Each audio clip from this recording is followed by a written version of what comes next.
Bom, pessoal, então retornando aí e já mostrando para vocês o mapa que traz aí o quadro natural da África, tá? Na verdade, eu estou mostrando esse mapa aqui para vocês justamente para chamar atenção para algumas regiões africanas que impõem uma dificuldade relativamente grande para a ocupação do continente africano. Tá?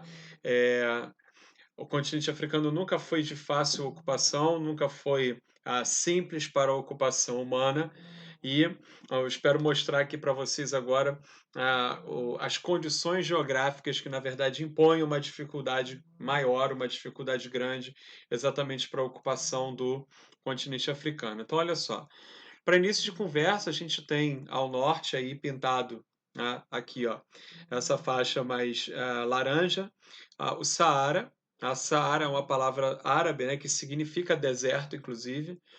Então a gente tem essa grande área laranja, que é de, obviamente, muito difícil ocupação, uma vez que é um deserto com grande escassez de água, e também com grande amplitude térmica, né? Ou seja, altas temperaturas durante o dia e baixas temperaturas durante a noite. Então fica difícil não só a ocupação, como a fixação humana nessa região, ok?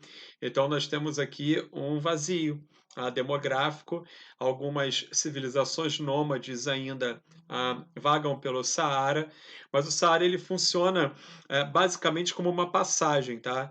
A passagem entre o que a gente vai chamar de África subsaariana, né, e a África saariana, que é exatamente essa parte que eu estou mostrando para vocês.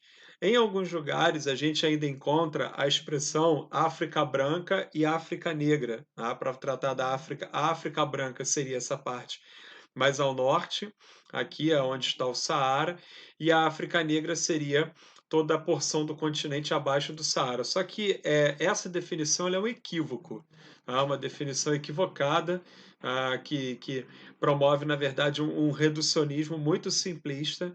Para início de conversa, as pessoas que vivem aqui não são brancas, elas são árabes, e abaixo do deserto existem diversas etnias, né, de diversas nações africanas, né, e elas não se reconhecem entre si umas nas outras como negros, tá certo?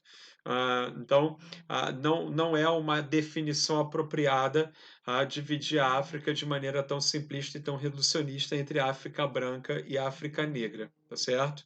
Então, eu vou insistir com vocês, é simplista, é reducionista e é equivocada, uma vez que nós temos diversas etnias, e nós temos também diversas etnias aqui, na África saariana. A gente fala dos árabes porque eles são a maioria, mas existem outras origens étnicas aqui, então não é tão simples assim, não é tão reducionista assim, e não pode ser tão superficial uma classificação como essa.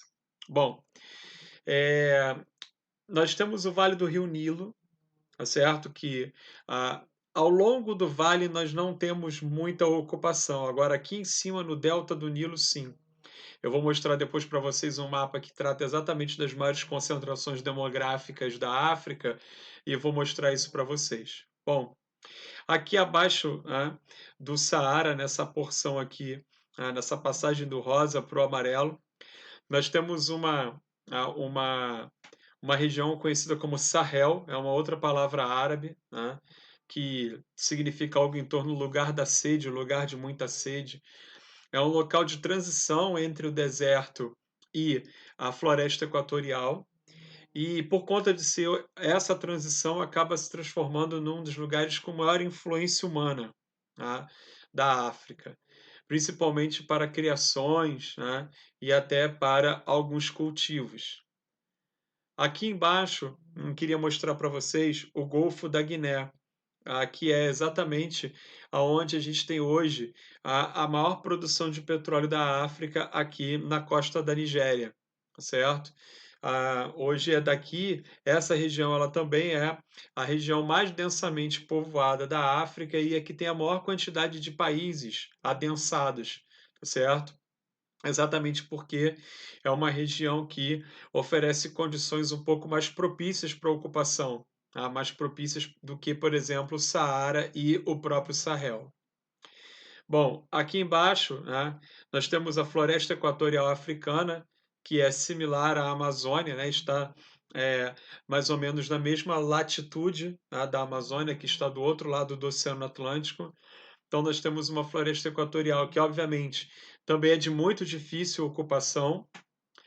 Em seguida, aqui embaixo, eu queria mostrar para vocês, da mesma cor que aparece o Saara lá em cima, o deserto da Namíbia, um outro lugar que impõe uma dificuldade muito grande para a ocupação humana, e por fim o Kalahari, que é uma região de transição também entre deserto, floresta, predominantemente uma área de savana, tá certo?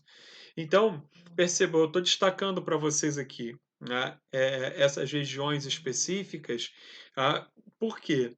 Porque essas regiões, as características geográficas dessas regiões, elas explicam a, a, a dificuldade de se ocupar o continente africano e a ocupação populacional extremamente heterogênea também no continente africano. Há uma concentração muito grande de população em determinadas áreas. Tá? Então, ó, o Golfo da Guiné, como eu mostrei para vocês aqui, é uma dessas áreas de concentração populacional. Tá? Estou mostrando aqui para vocês o triângulo. Esse triângulo está aqui de propósito. Tá? É o Triângulo de Afar, que é provavelmente onde surgiu a espécie humana. Tá? É daqui que provavelmente o primeiro primata precisou descer do dossel das árvores, tá? Em busca de água e comida, e deu origem à espécie humana, ao Homo sapiens sapiens, né? que somos hoje. Então, por conta disso, tem uma importância geológica grande aqui, tem uma importância histórica, inclusive, para nossa espécie nessa região. A maior parte dos geólogos dá conta da ideia de que é esse triângulo, que essa parte aqui está se descolando do restante do continente africano, e provavelmente, né, no futuro vai se abrir aqui uma fenda que vai descolar essa porção do território do continente africano. Uma outra, uma outra área importante que eu queria mostrar para vocês é essa região aqui, é a área dos Grandes Lagos. E aí, por favor, não confunda, eu estou colocando Grandes Lagos aqui. Existe uma cidade na Nigéria que chama-se exatamente Lagos, mas não é a mesma coisa, tá? Essa região dos Grandes Lagos de Água Doce, né, por razões óbvias, acabam concentrando também uma grande quantidade de população, tá, aqui. O Triângulo de Jafar é o contrário. O Triângulo de Jafar ele é uma região muito pobre, né, que pega aqui parte da Somália, da Eritreia, Etiópia, Djibouti. Né, acaba sendo uma região muito afetada pelos ventos, muito dependente dos ventos de monções que vêm do Oceano Índico. Então, se as chuvas não forem regulares, a gente pode ter grandes períodos de seca, assim como grandes períodos de inundação, tá certo? Então, não é isso ajuda a explicar, em parte, a condição de pobreza que a população aqui do Triângulo do Jafar normalmente se encontra. Tá? É diferente da população que vive aqui mais próxima dos grandes lagos de água doce, uma vez que eles têm tanto água potável quanto uma quantidade de alimentos bastante razoável, para poder sobreviver e para poder alimentar suas famílias. Tudo bem? Bom, vou mostrar o próximo mapa para vocês, que é exatamente o resumo daquele primeiro. Na verdade, no primeiro mapa eu mostrei as regiões geográficas com suas determinadas características, e aqui, esse mapa, presta atenção no slide, na legenda. Quanto mais verde, menor a influência humana. Quanto mais laranja, avermelhado, na verdade, maior é a influência humana. Tá certo? Tudo bem?